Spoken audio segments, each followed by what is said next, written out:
สบายดีสวัสดีพ่อแม่พี่น้อง FC มอสุขุสุคนยินดีตอนรับเข้าสู่สองผู้น่าผู้ใจจ้าตอนนี้กำลังเลิกงานแต่ทุกคนว้าวบรรยากาศฝนตกพี่น้องวันนี้ผู้น่าผู้ใจอะไรบักทัวอะไรกะตะไคร่เซตลาบเท่าเนาะผู้น่าผู้ใจก็จะไปสมสมัยสื่อของสายจ้าทุกคนสิไปเฮ็ดลาบเท่าเพราะว่าลาบบักจองอยู่ของสปาจ้าทุกคนแล้วไปเจอกันเลยตอนนี้ผู้น่าผู้ใจเลิกงานแล้วจ้าก็จะมาสื่อของสายเล็กๆน้อยๆเนาะเป็นแฟบกับเมื่อกะสิเมื่อเฮ็ดลาบบักจองอยู่ห้องสปาเนาะมาสิซักผ้าแต่ว่าพ้นตกแบบแห้งทุกคนเลยว่าซื้อไปป้าไว้ว้าวแล้วก็จะมาเอาแชมพูจ้าใส่คนเดียวกับประหยัดอยู่เลยทุกคนกับโบแพงมีแต่10 กว่าบาทยาสีฟันยังอยู่เนาะทุกคนต้องเป็นแชมพูแล้วก็จะไปเบิ่งสบู่กับครีมอาบน้ำจ้าสมสมัยแต่ทุกคนราคาบริแพงเลยครีมอาบน้ำสัก9 บาทอันนี้กับแป้งผู้น่าผู้ใจใส่ประจำนะทุกคน10 บาทเนาะเขาซื้อลืมน้ำยาทานมทุกคน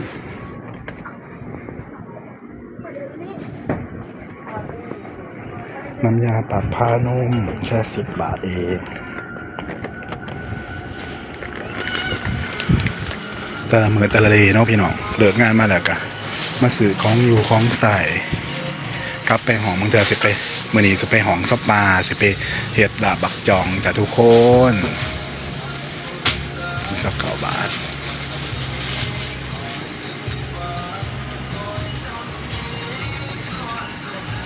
สมสมัยขางตลาดเนี่ยขางบนปูนาคายนะ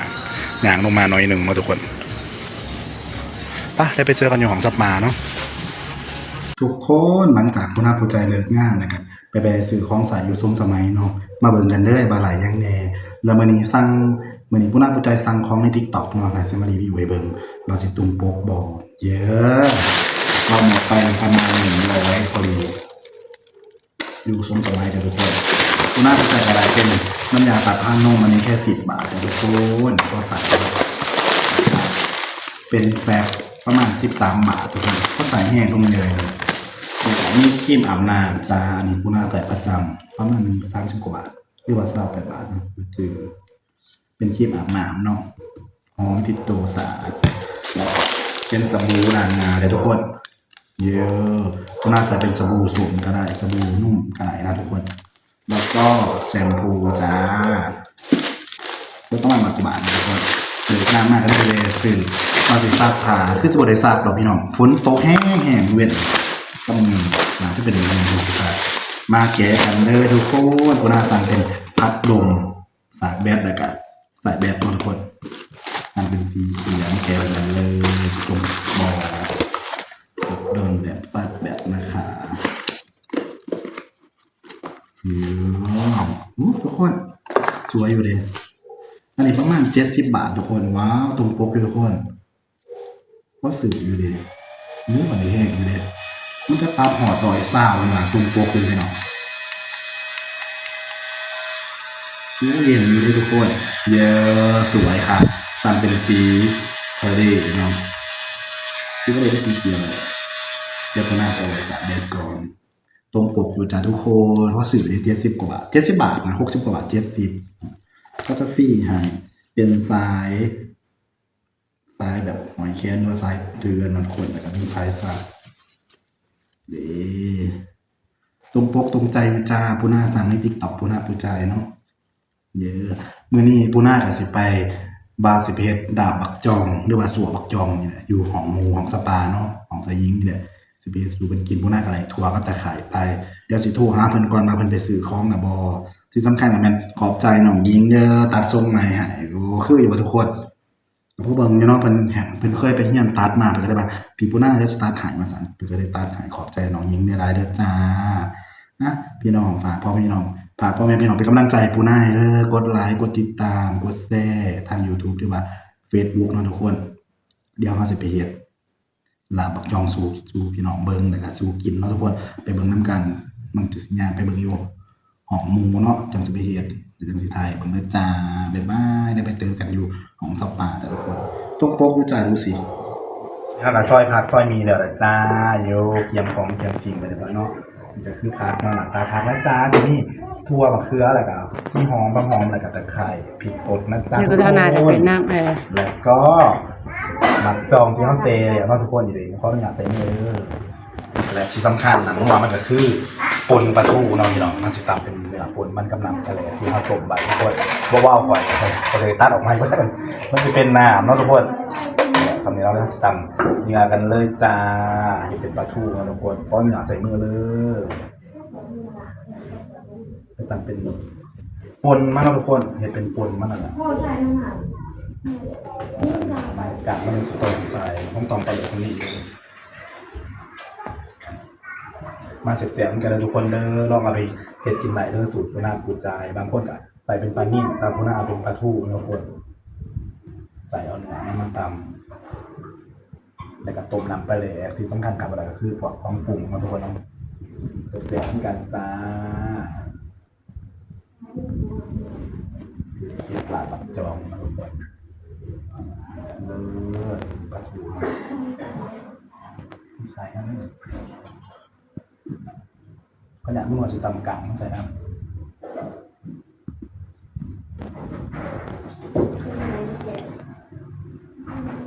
เคยกินอยู่บ่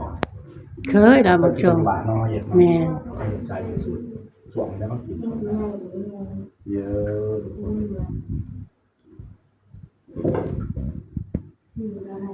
ใส่เป็นปลาทูเห็ดน้ำปนเนาะปนปลาทูปลาใจปลาสกุลปลานิ่มเนี่ยมันไม่เงินแต่ถ้าไปซื้อปลานิ่มหรือตัวนี้ก็ตามต่อแต่ว่า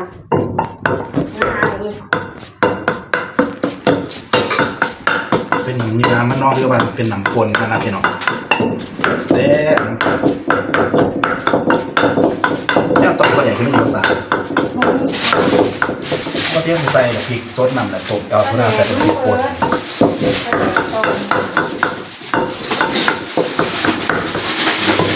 ข้าเดือนบริการ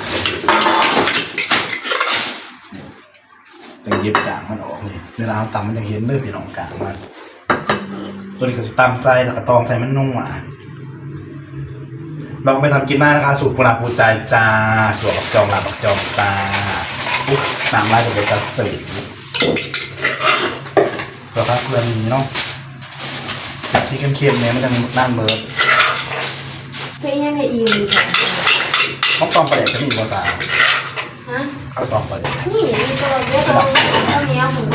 ตอนนี้ปูนาปูใจกำลังปรุงเนาะกำลังใส่สู้รสจ้าเมื่อกี้นี่แหละกับพริกป่นมักเพชรอยู่บ่ตากระเบือแม่หน่อยนี่เจียนน้ำมันไปเรื่อยอ่ะเดินคล้ายประเด็นพอได้มันออกชาติตามด้วยน้ำปลาจะไม่ติดใครน้ำไหลโหดน้ำปลาเล็กใส่ต้มบะเครื่องหมูบ่มันติมันติต้มสดอันนั้นมันโอ้ติต้มสดแล้วก็พริกป่นไม่ค่อยเนี่ยเลยนี่แมนเท่ว้าวพอทุกคนสิเพียบผัวเอาข้าวผูกเซ่ด้วยแล้วก็มองไปใส่น่ะไปซื้อมาดิโลบ่อยจ้าเหมือนกันแค่ยีที่ต้มที่แม่คนบ่ใช่ผมซื้อมันเพราะว่าตามด้วยมักจองค่ะทุกคนประคอปลานิ่มใส่ได้เบิร์ดเน้นประคอเนื้อมันแม้ว่าเนื้อมันแบบอันนั้นนี่มันจะเป็นปนไงใส่ปนทะเลนี่ก็เป็นปนกันเป็นปนปลาปลาทูกับปนครับปนปลาทูใส่ผักใส่ผักไปใส่ผักลงไปนะคืออลังการแต่ละวันเนื้อเนี่ยเราก็หาโอ้ยบริเนี่ยเอาให้ใส่ตัวกันแต่ก็นั่งว่าจวงค่ะเป็นถุงหมกใหญ่ไม่เดียวหนูมันเซฟประถุงอ๋อถุงหมกใหญ่กูไม่ได้เซฟเลยจะมาตามด้วยถั่วจารุกช้างเนี้ยเราเซฟไปแล้วหรอกมีเป็นแบบผักพริกโซดหอมมาใช่วันนี้ก็เฮ็ดแต่บ่หรอเฮ็ดไปแล้วนี่มาบอกจะมากินแต่ภาษาถูกช้างเนี้ยเราเซฟไปแล้วเราไม่รู้ของนั้นมาบ่ใช่เบอร์เด็กคนไหนไม่ใช่โบเซ่กูก็บอกเขาใจมึงพิมพ์อย่างมึงรู้กูรู้เรื่องพิมพ์ก็คือว้าวเจ้าพิมพ์บ่ถือจองไม่อย่างเซ่มีตาผัก ไปอ่านดีๆแล้วต้องร้องอาหารน้อยบ้างอ่ะ ประ จอ เท ม ศ ก่อน ไทยกินของหลาย ร้องมาเลยน้อยน้อยจอมจ้าแม่ แต่ขาคุณนี่แบบ ตะบวงว่าซีมันซะแม่ก็พอ จิ้มสองบวงคุณ ก็พอยังไม่เสร็จ ๆเอาไปทานมาขอแน่นะคนที่ใช่ บ ป้าว งหอมแดงฝามาใส่ถุงไว้จะเป็นเนาขินน้อยแง่ผมแค่พริกฟ้าไปพอโอ้ยตายไปส่งที่ได้กินแล้วกู เลิศจ้ะเลิศยูวาล่าบักจองสูตรปุนาปูใจนะคะมีแต่ผักบักจองไม่มีนะคะ เขาเคยไปกินเนี่ย ที่กี่เหล่าเนาะ เขายังป่า ที่มึงเอาบวงมาที่มึง หน่อยดิหนูสิ มีแต่บักจอหัวจองมันมีแต่ผัก รสชาติมันเองสิเด็ดที่นั่น เดี๋ยวชิมก่อน มา เถอะ เสียบๆกันเด้อทุกคนว้าวนะแม่มาเข้าไป สบายดีกับเมย์กันมาหอดบ่นี่มาหอดกันได้กินเลยเดี๋ยวนอเสียบอยู่บ่ขนาดมุ้ยยังเราคุยแต่โทรศัพท์สบายดีทั้งนี้เด้อเสียบอยู่ว่าสาวโอ้ยตะยานเนาะเสียบไปยังอยู่เนาะหลาบบักจอกบักจอ เอาแต่อะไรมันก็ออกมามันกับ สูตรพุนาปูใจเนาะเฮ็ดสำเร็จเรียบร้อยพี่น้องปวดคำใหญ่ๆขาดปากหน่อยหนึงเนาะ สามเจ้าปางนะบักจองมาล้างถ้าต้องกินแล้วการทันทีมันนะแสบแหง เสียบเดี๋ยวว่าท่านกินก่อนเสียบ แสบ กินก่อน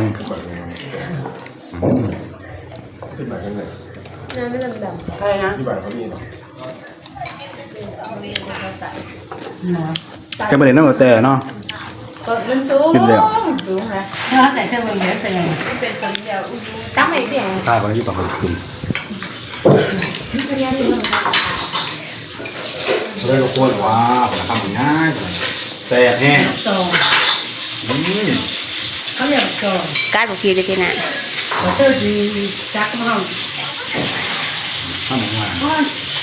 แต่วันสุดท้ายเขามาฟังหน้าเลยฟังหน้าเขาจะจองนาย ทุกคนกินว้าว เขาจะล่าบนปากจองเขาจะล่ามันมีเม็ดมันอยู่อ่ะเขาเนี่ย เบิดอ่ะ ไม่ได้ คือตัวแก้มออกเลย มันเบิ ไม่ ด ได้ อ่ะ เลย เช้าอยู่ประเทศใดเขาตั้งสอง ใส่ไข่ คิว ไข่ไก่หรือเปล่าก็ไก่หรือเนื้อ แซ่บอยู่บ่แม่ม่านแม่ปรุงขออนุญาตทายในเด้อ แซ่บ แซ่บๆเนาะสูตรปูนาปูใจไม่ต้องกินไหนเด้อปลาทูเนาะ ร้านถูกเบิด ถ้ามีปลาจะใส่ปลาคอพี่น้องสปาเราหายกว่าใส่เราพวกกินปลาคอแต่แท้กว่าเองพวกกินปลาคอพวกกินแต่ปลาคอตาแดงจ้าโอ้หลังจากเขากินลาบบักจอกบักจองแล้วเนาะขอบใจสปาเด้อขอบใจบางยิงในไลน์เด้อจ้าทุกคนนักสมาหอมจากสิบประเด็นนักวาวเยอะแซ่บอยู่เลยแฟน แซ่ลาบอกจองเนาะ สูตรปูนาปูใจเนาะไปลองเห็ดกินไหนเด้อพี่น้อง หน้าปลุกใจ คลิปนี้ก็มียังไลฟ์ฝากพ่อแม่พี่น้องเป็นกำลังใจปูนาเด้อจ้าฝากกดไลค์กดแชร์กดติดตามเนี่ยเลยเดี๋ยวพอกันใหม่คลิปหน้าสบายดีบ๊ายบาย